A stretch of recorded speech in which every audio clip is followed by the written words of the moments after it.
মাদক দ্ৰব্যৰ বিৰুদ্ধে আত্মসহায়ক গোটৰ সজাগতা মাদক দ্ৰব্যৰ বিৰুদ্ধে সমদল আত্মসহায়ক গোটৰ মাদক দ্ৰব্যৰ কৰাল গ্ৰাসৰ পৰা যুৱ প্ৰজন্মৰ ৰক্ষা কৰাৰ আহ্বান যোৱাকালি দেৰগাঁও ডেকাৰগাঁও জিলাখনৰ আত্মসহায়ক গোটসমূহে মাদক দ্ৰব্যৰ বিৰুদ্ধে এক বৃহৎ সজাগতা সমদল উলিয়ায়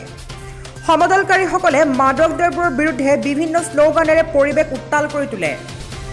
সাংবাদিকক দীপালী হাজৰিকাই কয় যে মৃত্যুৰোগ মাদক দ্ৰব্যৰ কৰাল গ্ৰাসৰ পৰা যুৱ প্ৰজন্মক ৰক্ষা কৰা অক্টোপাছৰ দৰে মাদক দ্ৰব্যই যুৱ প্ৰজন্মক গ্ৰাস কৰিছে বুলি তেওঁ কয় আমি PRI CBO কনভাৰ্জেন্স প্ৰজেক্টৰ অধীনত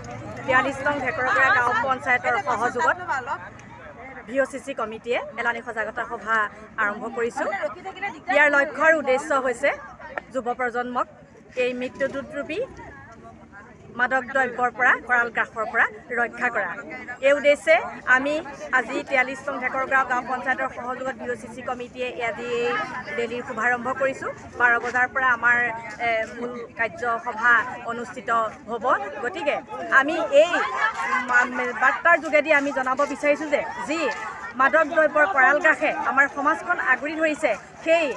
অক্টোপাছৰ হাতৰ পৰা আমি যুৱ প্ৰজন্মক কেনেদৰে ৰক্ষা কৰি সুস্থ মানসিকতাৰে সুস্থ বাতাবৰণে আমি জগত সভালৈ লৈ আনিব পাৰোঁ তাৰ উদ্দেশ্যে আজি এই আমাৰ সজাগতা সভা অনুষ্ঠিত কৰা হৈছে